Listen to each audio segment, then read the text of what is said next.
महाराष्ट्र विधानसभेचं अर्थसंकल्प अधिवेशन मुंबई या ठिकाणी सुरू आहे। सत्ताधारी आणि विरोधक यांच्यामध्ये तुफान आरोप आणि प्रत्यारोप सुरू आहे। काल दिनांक 5 मार्च रोजी सत्ताधारी आणि विरोधकांमध्ये पुन्हा खडाजंगी झालेली आहे। महाराष्ट्राचे ग्रामविकास मंत्री जयकुमार गोरे यांच्यावर आरोप करण्यात आलेला आहे। त्या संदर्भात आपण या व्हिडिओमध्ये माहिती घेणार आहोत। मी प्रवीण कुमार कांबळे, प्रवीण कुमार थॉट्स या यूट्यूब चॅनलमध्ये आपलं सहर्ष स्वागत करतो। सभागृहाचं कामकाज सुरू असताना खासदार संजय राऊत यांनी महाराष्ट्राचे ग्रामविकास मंत्री जयकुमार गोरे यांच्यावर आरोप केला। एक जुनं प्रकरण आहे, ते या संदर्भात त्यांनी समाज माध्यमामध्ये माहिती दिली व महाराष्ट्राचे ग्रामविकास मंत्री जयकुमार गोरे यांच्यावर आरोप झाला। नुकतंच धनंजय मुंडे यांनी आपला मंत्रिपदाचा राजीनामा दिलेला आहे। अशातच कृषी मंत्री कोकाटे यांच्यावर सुद्धा राजीनाम्यासाठी दबाव येत आहे। अशा गोंधळ सुरू असताना तिसऱ्या मंत्री त्यांचा अडचणीत आलेला आहे। महाराष्ट्राचे ग्रामविकास मंत्र्यावर आरोप, महिलांवर विवस्त्र फोटो पाठवल्याचा आरोप या ठिकाणी झालेला आहे। प्रकरण आहे 2017 सालातलं। साताराचे आमदार असल्यामुळे साहजिकच तिथलं ते प्रकरण आहे। 2017 साली एका महिलेला विवस्त्र फोटो पाठवल्याचा आरोप महिलांनी त्यांच्यावर केला होता। 2017 सालामध्येच त्या संदर्भात त्यांच्यावर कारवाई देखील झालेली होती। सदर प्रकरण हे 2019 साली कोर्टात गेला असता कोर्टाने त्यांना निर्दोष सोडल्याचा दावा या ठिकाणी जयकुमार गोरे करीत आहेत। दुसरीकडे काल विधानसभेचे काँग्रेसचे गटनेते विजय वडेट्टीवार यांनी सुद्धा नाव न घेता या घटनेचा उल्लेख केलेला आहे। सदर महिला जी आहे तिचं म्हणणं असं आहे की 2017चं जे प्रकरण आहे ते जुनं आहे आणि आता नुकतंच तिला धमकीचं पत्र आलेलं आहे किंवा धमकीचा मेसेज आलेला आहे, म्हणून तिने राज्यपालाकडे तक्रार दाखल केलेली आहे आणि उपोषणाला बसण्याचा इशारा दिलेला आहे। अशामुळेच हे प्रकरण पुन्हा एकदा बाहेर आलेलं आहे। त्यामुळे ग्रामविकास मंत्री जयकुमार गोरे हे आपला खुलासा देताना ते सगळे आरोप बिनबुडाचे आहेत असं ते सांगत आहेत। तर नेमकं हे प्रकरण खरं आहे की खोटं आहे याचा खुलासा त्यांनी आज नुकतंच सभागृहामध्ये केलेला आहे। तर आपण या व्हिडिओच्या माध्यमातून ग्रामविकास मंत्री जयकुमार गोरे यांनी सभागृहामध्ये निवेदन दिलेलं आहे, ते निवेदन कसं केलेलं आहे ते मी तुम्हाला या व्हिडिओमध्ये दाखवणार आहे। तरी आपण हा व्हिडिओ शेवटपर्यंत पाहावा। अध्यक्ष महोदय, महाराष्ट्र विधानसभा नियम 273-74 अन्वये मी सामनाचे संपादक सन्माननीय संजय राजाराम राऊत त्यासोबत या सभागृहाचे सदस्य सन्माननीय रोहित पवार आणि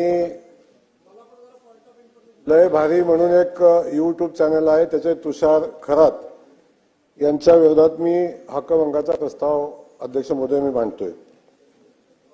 सामना वृत्तपत्राचे कार्यकारी संपादक संजय राऊत यांनी 2017 सालच्या जिल्हा न्यायालय सातारा न्यायालयातील प्रकरण 479/2017 मध्ये दाखल प्रकरणाचा आधार घेऊन व त्याबाबत प्रसारमाध्यमांमध्ये माझ्याबद्दल बिनबुडाचे अश्लाघ्य अत्यंत आक्षेपार्ह अशी भाषा वापरून बेछूट आरोप करत माझी बदनामी करण्याचा प्रयत्न केला आहे।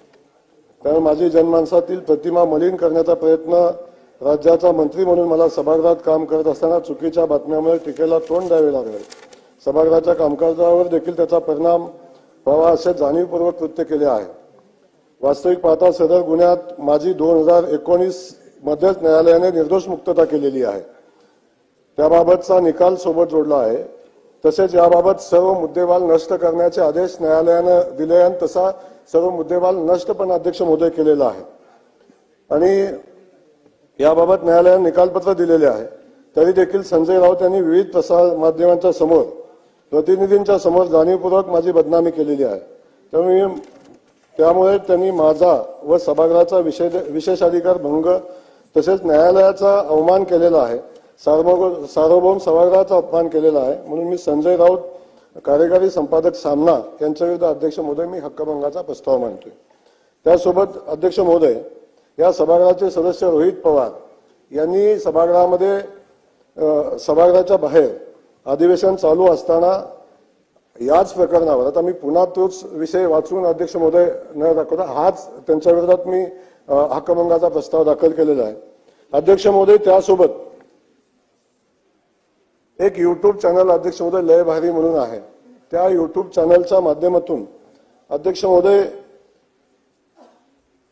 याच प्रकरणामध्ये आणि याच सारख्या किमान 87 व्हिडिओ क्लिप माझ्या कुटुंबाच्या, माझ्या पक्षाच्या, माझ्या नेतृत्वाच्या बदनामीसाठी अत्यंत नीच खालच्या पातळीवर जाऊन अध्यक्ष महोदय टीका करण्याचं काम सातत्याने 1.5 वर्षापासून अध्यक्ष महोदय तो चॅनल करतो. त्यासोबत काल परवा दिवशी याच प्रकरणामध्ये ज्यामध्ये न्यायालयाने माझी निर्दोष मुक्तता केलेली आहे, त्यामध्ये अध्यक्ष महोदय अत्यंत खालच्या पातळीवर जाऊन माझ्यावर, पक्षावर आणि नेतृत्वावर टीका करण्याचं काम सातत्यानं अध्यक्ष महोदय या चॅनलच्या माध्यमातून होतं. की ज्यांना लोकशाहीमध्ये आपण वृत्तपत्रांना किंवा लोकशाहीचा चौथा स्तंभ मानतो अध्यक्ष महोदय, तेव्हा जबाबदारीनं त्यांनी वागलं पाहिजे आणि आपली भूमिका मांडत असताना एक भाषेचा स्तर राखला पाहिजे अध्यक्ष महोदय. याच्यामध्ये असं कुठलंही न करता माझ्या कुटुंबाची आणि सभागृहामध्ये माझी बदनामी होईल अशा पद्धतीचं वर्तन अध्यक्ष महोदय या युट्यूब चॅनलने केलेलं आहे. त्या लय भारी युट्यूब चॅनल आणि तुषार आबाजी खरात यांच्या विरोधात अध्यक्ष महोदय मी हक्कभंगाचा प्रस्ताव अध्यक्ष महोदय सभागृहामध्ये मांडतो. माननीय मुख्यमंत्री महोदय सभागृहामध्ये बसलेले आहेत अध्यक्ष महोदय. माझी मुख्यमंत्री महोदयांना माझी विनंती अध्यक्ष महोदय या माध्यमातून आहे, संबंधित प्रकरण चालू झालं की राज्यपालाला एक कुणी निवेदन दिलं आणि त्या निवेदनासंदर्भात अध्यक्ष महोदय आपण आपल्या शासनानं ते निवेदन पोलिसांच्याकडे पाठवलं आणि त्याची चौकशी केली. ज्यांची निवेदनावर सही होती त्यांनी एसपीला जबाब दिलेला आहे की संबंधित सही माझी नाही, मी तो अर्ज केलेला नाही.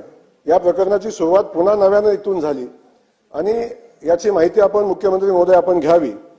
पण हे असं असताना राज्यपालाला खोटं निवेदन देणं, अशा पद्धतीचं वातावरण अध्यक्ष महोदय तयार करणं आणि एखाद्या कुटुंबाला किंवा एखाद्या नेतृत्वाला आयुष्यातून उद्ध्वस्त करण्याचा अध्यक्ष महोदय प्लॅन करणं, हे अध्यक्ष महोदय खूप घातक असं आहे. या प्रकरणाबद्दल अध्यक्ष महोदय मी जास्त काही बोलणार नाही, पण याच सभागृहामध्ये अनेक सदस्य आहेत. याच सदस्यांनी विधान परिषदेचा पराभव सहन झाला नाही म्हणून माझ्या विरोधात षडयंत्र तयार केलं. काही सदस्य या सभागृहामध्ये आताही आहेत, काही बाहेर आहेत, पण या सगळ्यांनी मिळून माझ्या विरोधात गुन्हा दाखल केला अध्यक्ष महोदय.